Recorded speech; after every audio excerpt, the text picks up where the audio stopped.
Profit Om Senang.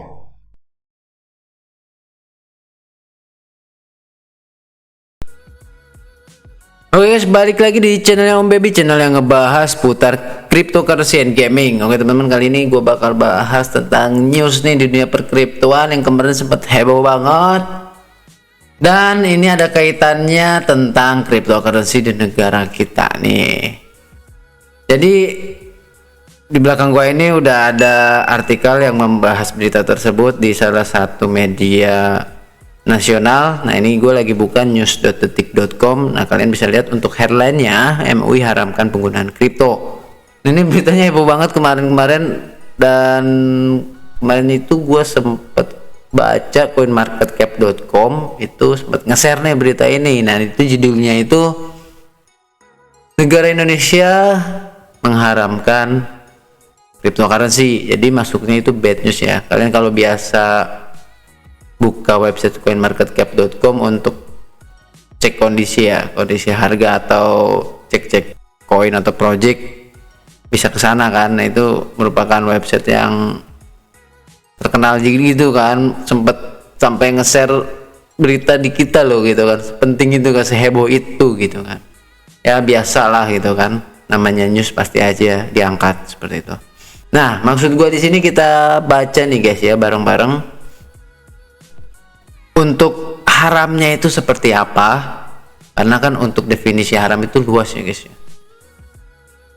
Jadi secara umum misalkan di keyakinan gue itu kan meminum alkohol itu haram, berarti gue nggak boleh minum alkohol. Secara umum ya haram itu tidak boleh ya guys ya, tidak boleh ya. Dan ini secara Islam seperti itu, karena MUI kan Majelis Ulama Indonesia itu. Ini menurut keyakinan Islam, karena mayoritas di negara kita itu kan lebih banyak itu pemeluk agama Islam. Makanya MUI yang biasanya tugasnya itu mengatur sesuatu atau menentukan hal atau haramnya sesuatu di negara kita. Nah, ini dalam keyakinan Islam. Oke, langsung aja kita baca biar nggak misunderstanding haramnya itu seperti apa. Oke, untuk poin yang pertama nih bisa kita lihat, penggunaan cryptocurrency sebagai mata uang hukumnya haram.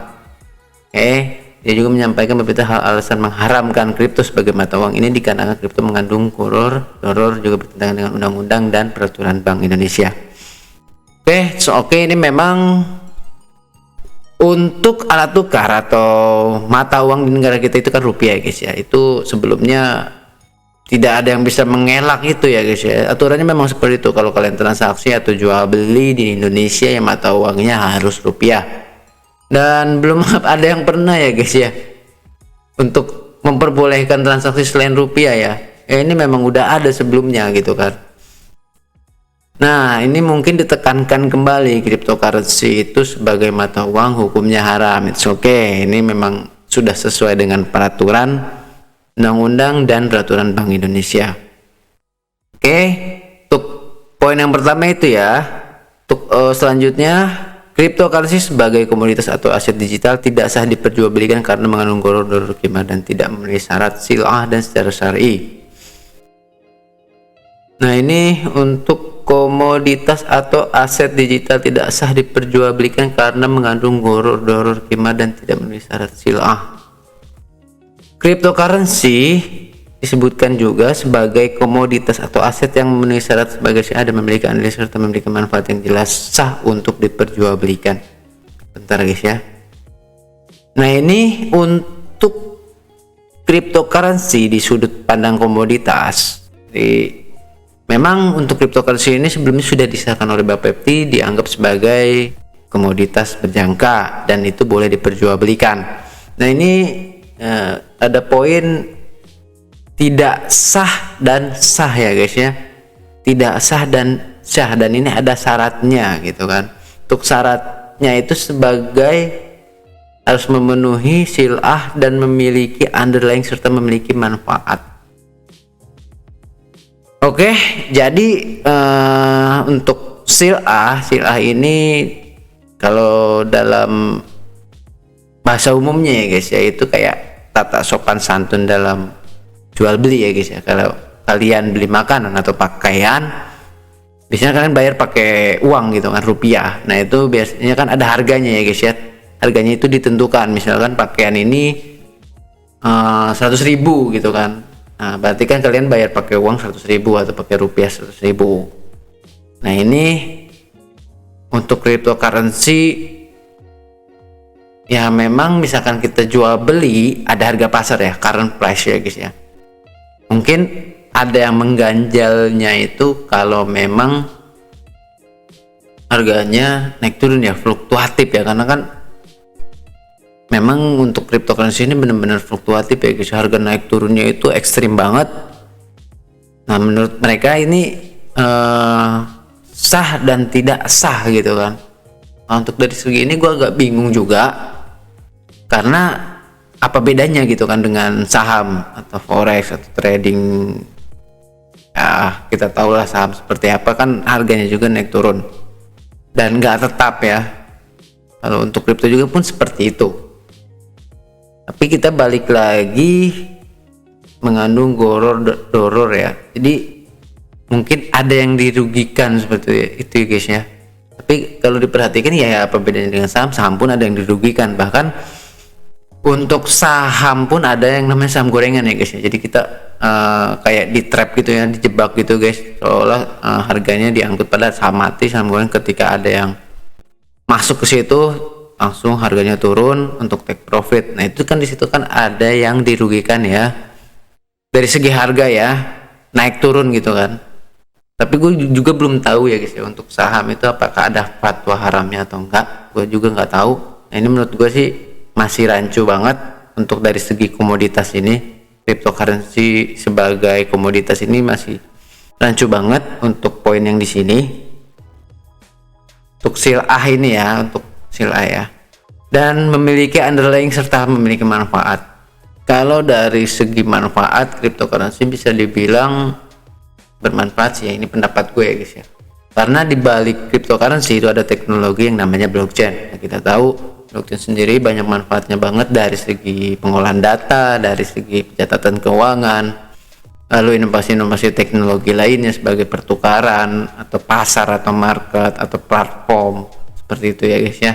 Dan bahkan ada apa namanya, inovasi terbaru di 2021 ya, udah banyak banget. Ada DeFi, Decentralized Finance, terus NFT, lalu ada teknologi untuk gaming yang biasanya kita play itu menjadi play to earn, itu kan memberikan profit gitu kan.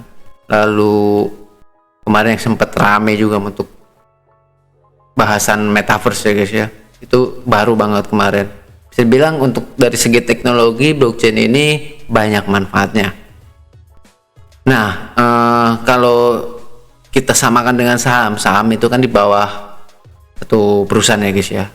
Nah untuk cryptocurrency ini juga sama ya guys ya, dia juga ada startup, ada perusahaannya. Nah mungkin ada beberapa perbedaan sih untuk di cryptocurrency ini. Ada project yang benar-benar serius, jadi kan ada perusahaan segala macam, betul-betul di develop atau diurus banget gitu kan, betul-betul mengembangkan teknologi. Nah mungkin yang jatuhnya merugikan itu koin micin ya guys, yang banyak merugikan orang itu. Jadi tiba-tiba harganya naik banget, tiba-tiba dalam waktu cepat itu harganya diturunin. Ya itu hampir sama dengan saham gorengan sih menurut gue, gitu kan. Itu banyak yang dirugikan. Tapi kalau dari segi komoditas ini masih rancu banget. Nah itu banyak banget persamaan dengan saham bisa dibilang gitu kan. Harganya pun ya kita nggak bisa menetapkan dengan harga tetap, karena kan namanya token atau koin itu pasti naik turun ya guys ya. Nah mungkin kalau koin micin ya memang banyak dirugikan, itu tergantung kita sendiri sih, lebih hati-hati atau waspada. Jadi dalam berinvestasi itu kalian harus banyak-banyak riset project mana nih gitu kan yang bagus, atau koin ini micin atau enggak. Jangan sampai apa namanya ya, kalian malah dirugikan gitu kan, seperti itu. Kalau untuk manfaat ya jelas ya guys ya, untuk teknologi blockchain ya memang sih untuk teknologi blockchain ini terbilang baru ya guys ya. Ini inovasi terbaru. Dulu pun untuk fiat atau stablecoin itu kan memang sempat ditentang, jadi mata uang dijadikan digital gitu kan ya guys. Pada akhirnya diterima ya. Menurut gua memang tidak bisa terbantahkan ya guys ya perkembangan teknologi ini ya. Satu waktu kita bakal terima gitu, asal kita ngerti manfaatnya atau plus minusnya seperti apa. Bahkan kita juga kan sehari-hari udah terbiasa banget, kenal banget sama yang namanya e-money atau uang elektronik ya guys ya. Ya gua gak bisa sebutkan mereknya, kalian udah tahu, udah banyak banget di luar sana uang digital seperti itu ya guys ya. Dan itu merupakan satu perubahan zaman atau perkembangan teknologi yang harus kita terima gitu. Nah ini untuk poin cryptocurrency sebagai komoditas atau aset yang memenuhi syarat sebagai syariah dan memiliki nilai serta memiliki manfaat yang jelas sah untuk diperjualbelikan, menurut gue masih rada rancu. Semoga nanti kedepannya